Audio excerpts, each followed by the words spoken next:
जाता है। अगर एक मुष्टिका भी हनुमान जी मार देते ना तो रावण तो वहीं पे धराशायी हो जाता। तो आप हनुमान जी से कम थोड़ी है, हमारे पूरे मंगलुरु की धरती का हर वीर पुत्र हनुमान जी की बराबर। तो उठा लो हनुमान जी की गदा, उठा लो भगवान श्री राम का धनुष और उनसे कहो हमारे भारत देश में भोंकने वाले लोगों की कमी नहीं है। भाग्यनगर जिसको आज हैदराबाद कहा जाता है, वहाँ 2 गीदड़ रहते हैं, सभी जानते हैं ना। वो गीदड़ इतना चिल्लाता है लेकिन सिर्फ अपने झुंड में चिल्लाता है। उस गीदड़ की इतनी औकात नहीं है कि हिंदुओं के सामने आके कुछ बोल सके। अपने झुंड में वो होता है ना, एक गीदड़ बोलता है तो पीछे पीछे सारे गीदड़ चिल्लाने लगते हैं और कुछ हिंदू डर जाते हैं कि ये ऐसा कह रहा है, ये ऐसा कह रहा है। अब उसकी बात का अंदाजा आप इसी शब्द से लगा सकते हैं कि उसने कहा कि 25 मिनट के लिए पुलिस से हटा दो, इसका मतलब उसको पुलिस से डर है। ये जो पुलिस है ना, इनके अंदर भी हिंदुओं का खून है। अगर भारत की पुलिस को ललकार के कहता है ना, भारत की पुलिस अगर चाह ले वो तो राम जी का उसने नाम लिया, भले गाली थी उसने, वो तो उसने राम जी का नाम लिया, इसलिए अभी तक जिंदा है भैया, वरना उसके हड्डियां कहाँ जाती पोस्टमार्टम के लिए भी दिखाई नहीं देती।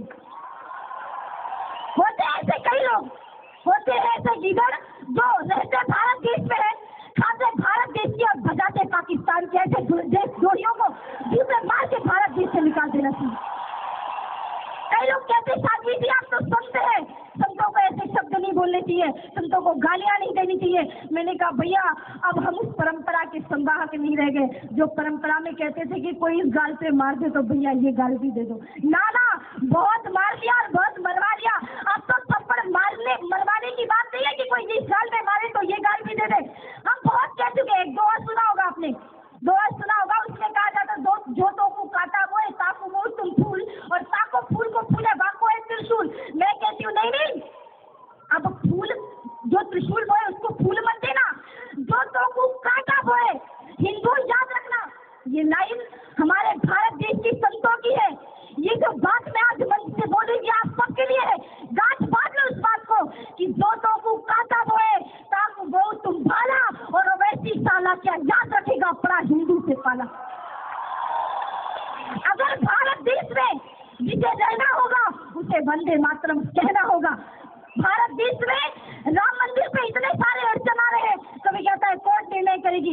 आप बताओ राम मंदिर का निर्णय क्या कोर्ट करेगी? नहीं, ये हिंदुओं की आस्था है, हिंदुओं की श्रद्धा है। हम सभी चाहते हैं ना राम मंदिर बने, हाथ उठाइए। सभी चाहते हैं ना राम मंदिर बने।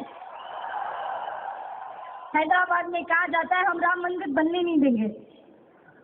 वो कहता है राम जी के माता पे प्रश्न चिन्ह उठाता है।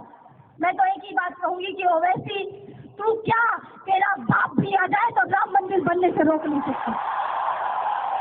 और तेरा बाप क्या, पूरा पाकिस्तान भी आ जाए ना तो राम मंदिर बनने से कोई नहीं रोक सकता। और इस मंच से कहते हैं हम, इस मंच से कहते हैं कि राम मंदिर तो बनेगा, अयोध्या में बनेगा और दूसरा राम मंदिर इस्लामाबाद में बनेगा। और ये सारे हिंदू जाके वहाँ पे पूजा करेंगे, अर्चना करेंगे, वंदना करेंगे। हमें कहा जाता है हम धर्मांतरित करते हैं। हम धर्मांतरित करते हैं? नहीं, हम तो घर वापसी करते हैं। धर्मांतरण तो वो करते हैं, एक मुट्ठी चावल दे दिया, राइस क्रिस्चियन बन गए। एक पैरासिटामोल की टैबलेट दे दी, वो धर्मांतरित हो गए।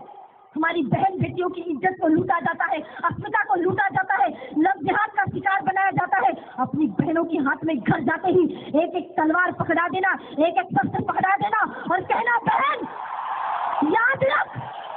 याद रख, कोई भी मुसलमान तेरी तरफ आंख उठा के देखे तो सबसे पहले इसी तलवार से उसकी गर्दन को काट देना, पर कभी लव जिहाद का शिकार न होना। भैया आपको पता है इनका दूसरा जिहाद है लैंड जिहाद। गली में जाओ आप, बेंगलोर रोड में चले जाओ, मुंबई रोड में चले जाओ, कहीं भी जाओ, हर 10 किलोमीटर पे छोटी सी जगह पे हरा हरा चादर उड़ा देते हैं और अल्लाह अल्लाह करके हल्ला करना शुरू कर देते हैं। हमें तो भैया परमिशन मांगनी पड़ती है, हमें परमिशन मांगनी पड़ती है। हमने कहा शाम को प्रोग्राम कराना चाहिए, थोड़ी धूप है, तो कहा नहीं साध्वी जी यहाँ तो परमिशन बड़ी मुश्किल से मिलती है। हम कहते हैं वाह, हम अगर माइक चलाए तो उनको परेशानी होती है, यहाँ के गवर्नमेंट को, सरकार को, सबको परेशानी होती है। और उनका तो सुबह 5 बजे से जो फ्लू होता है महाराज, रात तक बंद नहीं होता। तब सरकार की कान बहरे हो गए, तब समझ में नहीं आता, तब ध्वनि प्रदूषण नहीं होता, तब साउंड पॉल्यूशन नहीं होता। मैं आप सभी से निवेदन करना चाह रही थी कि लैंड जिहाद जिसकी बात मैं कर रही थी, केरला के और असम के ऐसे बहुत सारे शहर हैं जहां वो रोज दिन में 5 बार रोड को ब्लॉक करके नमाज पढ़ते थे। कहा गया कि वहाँ की गवर्नमेंट ने कहा कि ऐसा क्यों करते हो, रोड पे क्यों, मस्जिद पे पढ़ो, तो कहा नहीं हमारे पास ना जगह नहीं है। तो